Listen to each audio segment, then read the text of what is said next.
मेरे को लगता था कि अगर भगवान होता तो मैं इतना पूजा किया, इतना कष्ट किया, इतना भोर में, रात में, बिनसरिया में जा करके, ठंडे में, सब मौसम में जा करके मैं किया, तो आखिर वो देने वाला है तो देता क्यों नहीं है? यहाँ पति मैं तो था नास्तिक कि इस दुनिया में एक परमेश्वर है, एक ईश्वर है, एक खुदा है, उसका नाम यीशु। आप सभी को जय मसीह। मेरे प्रिय भाई बहन, इस वीडियो में बात करने वाले हैं एक बहुत बड़ा कट्टर हिंदू होता है।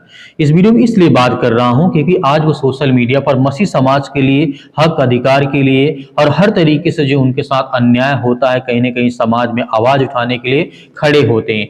कट्टरपंथी विचारधारा के लोग इस तरीके से भारत में आज देख रहे हैं, चाहे बजरंग दल और विश्व हिंदू परिषद हो, बहुत सारे संगठन है जहां पर धर्म के नाम पर अटैक करना, जाति के नाम पर मारना, मतलब कि धर्म, जाति, मजहब को लेकर के कहीं न कहीं सामने विवाद होते रहते हैं। तो आज मैं बात करने वाला हूं जो अपने आप को मतलब कट्टर मतलब हिंदू समझने वाला व्यक्ति क्यों वो मतलब कि पुजारी बन गया, प्रभु यीशु मसीह का मतलब भक्त बन गया।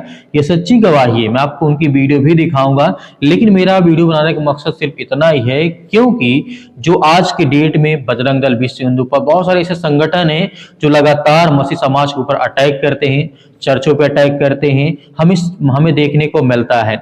लेकिन मैं इनकी बात इसलिए कर रहा हूं क्योंकि ये पहले बहुत बड़े कट्टर मतलब क्या कहते हैं भक्त थे, लेकिन जब प्रभु यीशु मसीह की बातों को जाना, सुना, समझा, प्रार्थना में बैठे तो उनके बाद इनके जीवन में परिवर्तन आया और इनके मुंह से मैं इनकी गवाही खुद आपको सुनाना चाहूंगा, बताना चाहूंगा।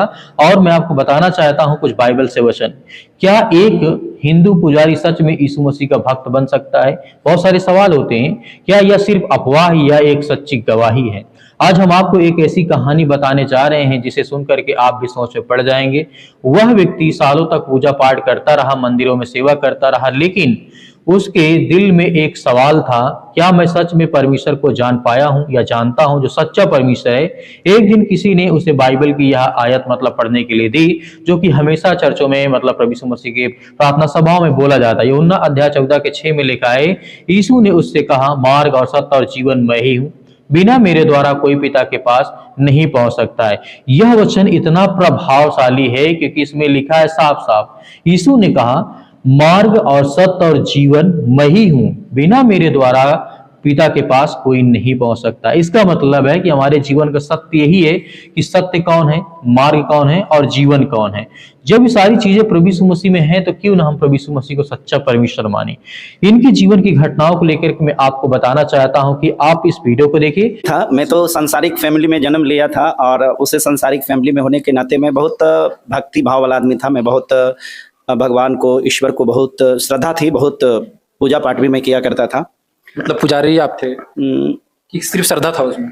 नहीं, मैंने श्रद्धा भी था और पूजा भी करते थे।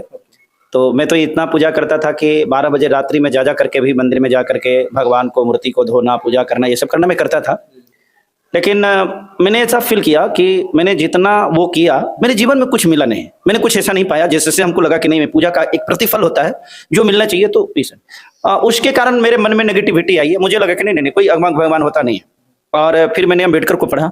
तो अम्बेडकर जी को पढ़ने के बाद में मुझे लगा कि वास्तव में इस दुनिया में जो है ना, भगवान एक छलावा है, ईश्वर एक छलावा के सिवाय और कुछ नहीं है जी। मेरे को लगता था कि अगर भगवान होता तो मैं इतना पूजा किया, इतना कष्ट किया, इतना भोर में, रात में, बिनसरिया में जा करके, ठंडे में, सब मौसम में जा करके मैं किया, तो आखिर वो देने वाला है तो देता क्यों नहीं है? तो क्यों मतलब इतना पूजा करने का रीजन क्या था? रीजन ये था कि देखिए, मेरी दादी जब गांव घर में पूजा करती थी ना, तो वो देवता जी की पीढ़ी होती थी, उस पर पूजा करती थी। और पूजा करती थी ना, तो हम लोगों के अंदर में एक्साइटमेंट होता था। तो हमने पूछता था कि अच्छा दादी ये क्यों करती हो, क्या करती है? तो किसे पूजा करते बेटा? हमने बोला कि तो पूजा क्यों किया जाता है? तो बताती थी कि पूजा करने से जो मांगते हैं ना भगवान से तो मिलता है। तो एक्चुअली उस समय मेरा बड़ा शौक करता था। उस समय बचपन की बात है, तो हमको लगता था कि घर में सबके कैसे मोटरसाइकिल है, मेरे पास में कार होना चाहिए था। तो मैं पूजा करता था कि भगवान मुझे अमीर बना, मुझे कार होना चाहिए, मेरी जो अंदर की अभिलाषा है उसको पूर्ण करने के लिए मैं इसीलिए जाकर पूजा। हाँ, और साथ ही साथ एक युवावस्था में आदमी को होता है ना कि लगता है कि मेरी शादी हो, अच्छी लड़की मिले, ये बहुत से प्रकार की बहुत सारी इच्छाएं होती हैं। हाँ, तो उन तमाम अभिलाषाओं को लेकर के मैं पूजा किया करता था। लेकिन मेरी किसी भी प्रकार की कोई इच्छा 100% तो छोड़ दीजिए, 50% छोड़ दीजिए, 25% छोड़ दीजिए, 5% भी छोड़ दीजिए, 0% भी छोड़ दीजिए, मैं तो और माइनस में था। मुझे कुछ प्राप्त नहीं। एज क्या था आपका? आई थिंक मैं करीब 16-17 के आसपास में था। फिर क्या? फिर मैं पढ़ाई करने लगा, तो पढ़ने के बाद फिर मैं बाबा साहब को पढ़ा। बाबा साहब को पढ़ने के बाद मुझे पता चला कि नहीं, इस दुनिया में कोई ईश्वर नहीं होता है, कोई भगवान नहीं होता है, और मैं पूरी तरह से एक नास्तिक का जो रूप होता है, मैं नास्तिक बना। क्योंकि बाबा साहब को पढ़ने के बाद सच बात यही होता है कि इस चीज को आदमी को समझ में आ जाता है कि education is the most powerful defence for the human. एक आदमी के पास में जो सबसे बड़ा हथियार है वो हथियार एजुकेशन है। और मैंने पढ़ना शुरू किया तो मुझे ये लगा, मैं इसी प्रकार के फेर में लगा कि आखिर ये होता क्या है, ये मेरी पत्नी ठीक कैसे हो गई है, ठीक है, जरूर कोई तो मामला है। तो मैंने पास्टर जी को बोला कि पास्टर जी ऐसा है ना कि आप जो मंत्र पढ़ते हो जिससे बीमारी ठीक होती है, क्या वो वाला मंत्र मुझे दोगे? उसी दिन बोला? हाँ, नहीं 3 दिन के बाद, तीसरा संडे में उन्होंने बताया कि देखो से इसमें कोई मंत्र नहीं होता है, जो प्रार्थना किया जाता है। बोला कि तो कैसे प्रार्थना किया जाता है, मुझे लिख दो। बोला कि लिखा लिखे नहीं होता है भाई, आपको प्रार्थना, आपका सिर दर्द कर रहा है तो जाकर के डॉक्टर से कहते हो ना आप कि डॉक्टर जी मेरा सिर दर्द कर रहा है, कृपया दवाई दे दो। बस यही चीज को यीशु के नाम से कहना है। तो आप कहो कि हे पिता, हे परमेश्वर, हे यीशु, मेरा सिर दर्द हो रहा है, आप मुझे ठीक कर दो। यही प्रार्थना है, जो समस्या उस समस्या के लिए बोलना, यही प्रार्थना है। मैंने बोला कि अच्छा ठीक है भाई।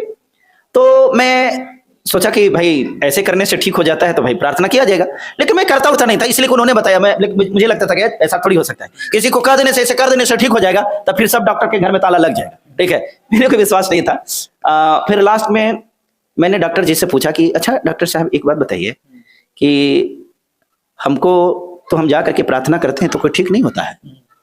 हालांकि हम झूठ बोले थे, हम किसी के लिए प्रार्थना करते नहीं थे उस समय। पास्टर जी से बोला? हाँ, लेकिन हम बोले कि हम तो प्रार्थना करते तो ठीक नहीं होता है। यानी आप झूठ बोले? हाँ, हमने झूठ बोला था। उन्होंने कहा कि इसे देखिए, से इसके लिए जल संस्कार होता है, दैट इज कॉल्ड बैप्टिज्म, तो वो लेना पड़ता है। तो मैं बोला कि बपतिस्मा लेना पड़ता है, तो मैंने पैकेट में हाथ डाला और पैसा निकला 500 रुपये का नोट। मैंने बोला कि तो दे दीजिए बपतिस्मा भाई, कितना में मिलता है? तो मुझे समझ में आता कि baptism is a kind of things, ठीक है। तो मैंने कहा कि तो दे दीजिए भाई। तो उन्होंने कहा कि अरे बपतिस्मा कोई बिकने वाली चीज थोड़ी है, ऐसा कुछ नहीं है, ये जल संस्कार है भाई, ये जल संस्कार है। जो एक व्यक्ति जो होता है उस चीज को मैंने ग्रहण करता है, उसको कहना होता है कि मैं परमेश्वर के ऊपर मेरा भरोसा है, मेरा ट्रस्ट है, मेरा विश्वास है ना, इसलिए मैं अपने आप को परमेश्वर में समाहित कर रहा हूँ, मैं अपने आप को परमेश्वर के विश्वास में मजबूत कर रहा हूँ, ये एक संस्कार है। तो कुछ दिन के बाद तो मैंने बोला कि ये करने के बाद तो किसे फिर आप प्रार्थना करोगे तो सब कुछ होगा, परमेश्वर के राज्य में आपको उसके पुत्र और संतान होने का अधिकार मिलेगा। तो मैं जाकर के बहुत दूर उधर पटना में मैं उस समय रहा करता था, तो जाकर के वहां से एक पास्टर जी के द्वारा मैंने जल संस्कार लिया। उनका नाम माला जी है, माला दास करके एक पास्टर जी थे, बभनपुरा के वो हैं। उन्होंने हमें जल संस्कार दिया, हम अपनी पत्नी के साथ में जल संस्कार लिया। और उस दिन के बाद से जब लिया तो मैं गाँव में आने के बाद मैं लोगों से पूछते चलता था, चाची आपकी तबीयत ठीक है कि नहीं? कैसे पूछते? हाँ, मैं ट्राई करना चाहता था, क्योंकि लगता था कि सही में ऐसा होता कि नहीं होता है, तो मैं पूछता था। तो वो गांव घर के लोग बोलते थे क्या है बाबू, तो कि नहीं, इससे हम प्रार्थना करेंगे ना तो ठीक हो जाओगे। तो लोग झूठू मूठू बोलता था कि हाँ हमारी तबीयत ठीक नहीं है, तो प्रार्थना करते थे तो बोलते क्या ठीक हो गया, बोलकर ठीक कैसे हो जाएगा।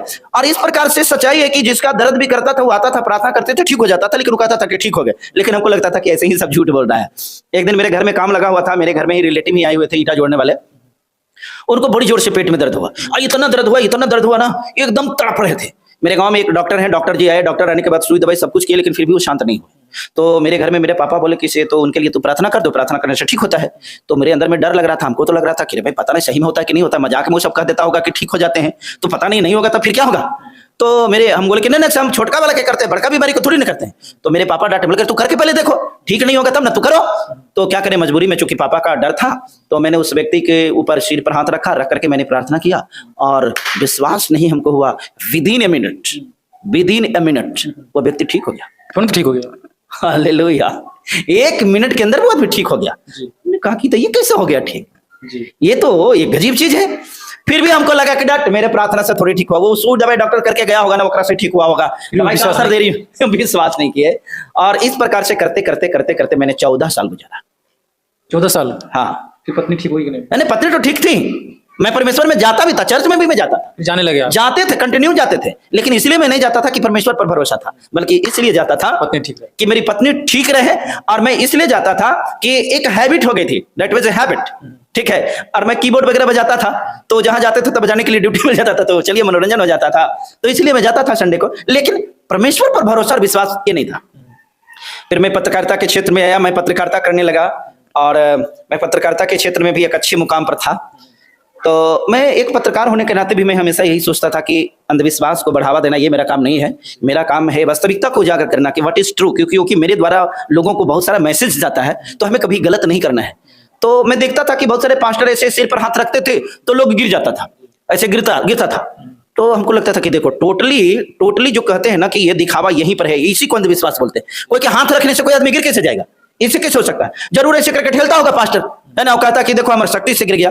तो मुझे याद है कि मैं जालंधर में गया हुआ था, और जालंधर में एक है पास्टर जी हैं, अभिषेक वहां होता है, संत फेरिस मसीह जी उनका नाम है। मैं वहां गया था, तो वहां जाने का मेरा उद्देश्य वो नहीं था। मेरा जाने का उद्देश्य था कि मैं चेक करने के लिए गया था कि वास्तव में सब होता क्या है। तो वहां भी मैंने देखा कि ऐसे हाथ रख रहे, फटाफट गिर रहा है। तो मैं सोचा कि यही मौका है कि थोड़ा हम ट्राई करके देखते हैं कि बात होता क्या है। तो मैं जब वहां गया, बहुत सारी क्राउड थी, बहुत सारी भीड़ थी, तो बच्चा कैसे फाट में से हिलते चला जाता है, तो उसी प्रकार से मैं हिल करके वहां चला गया उनके पास में, पास्टर जी के साथ में पास में।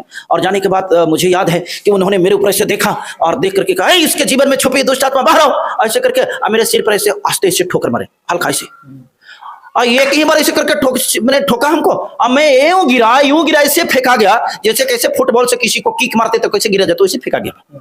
तो मुझे लगा कि अरे बाप रे बाप, ये क्या हुआ, है ना। फिर मेरे को जब होश आया तो मुझे लगा कि अरे बाप रे बाप, इस सही में मैंने जो अंडरस्टिमेट किया था, ये it was my mistake, it was my blunder, really the Lord Jesus is अलिव Jesus. तो मैंने उस दिन मेरे को समझ में आ गया कि वास्तव में इस दुनिया में कोई परमेश्वर, कोई ईश्वर, कोई भगवान है या नहीं, I don't care, I don't know.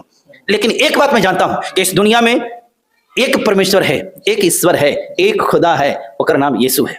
Confirm वहां पे हो गया, वो कंफर्म था, विश्वास मजबूत हो गया, ठीक है। और मैंने उस दिन अपने जीवन को उसके नाम से समर्पित कर दिया, कहा कि Lord Jesus, what ever the balance, what ever the remain life I am living, that is for your name. मैंने अपने कहा, परमेश्वर ये जीवन जो मेरा अब शेष रह गया है वो अब तेरे नाम है, और अब तेरे सेवा के लिए गुजरेगा, तेरे राज्य के लिए गुजरेगा, तेरे किंगडम के लिए मैं वर्क करूंगा। इस तरीके से आपने इस गवाही को देखा और इस तरीके से इन्होंने प्रेजेंट किया, बताया। हालांकि मसीह समाज के लिए फिर कहना चाहूंगा, हमेशा आवाज उठाते रहते हैं, किसी का डर या किसी का भय नहीं होता है।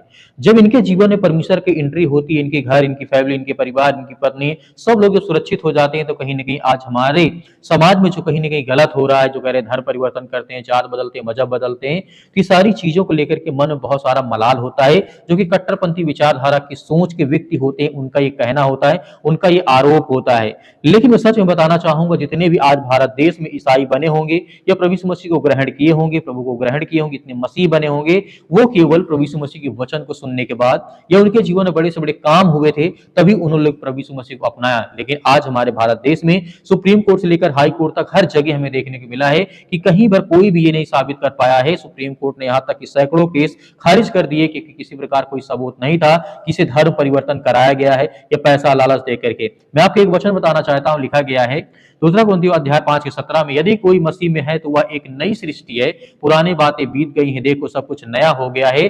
उनका सिर्फ यही कहना है और मेरा भी यही कहना है कि जीवन जब बदलता है तो पैसा या लालच या किसी प्रकार की धमकी या डर से नहीं, अपने मन से परिवर्तन होता है। मेरे प्रिय भाइयों ने, जब जीवन में कहीं जब हमें खालीपन लगता है, जब परमेश्वर की आशीष हम पर आती है, जब हमें लगता है कि नहीं परमेश्वर मुझे आशीषित किया, मुझे बरकत दिया है, तो लोग प्रभु यीशु मसीह को ग्रहण करते हैं और प्रभु यीशु मसीह के वचन पे चलते हैं। अब दुनिया क्या कहती है क्या नहीं कहती वो आप अच्छी तरीके जानते हैं। अब आपकी क्या राय है, हमें कमेंट बॉक्स में कमेंट करके जरूर बताइएगा।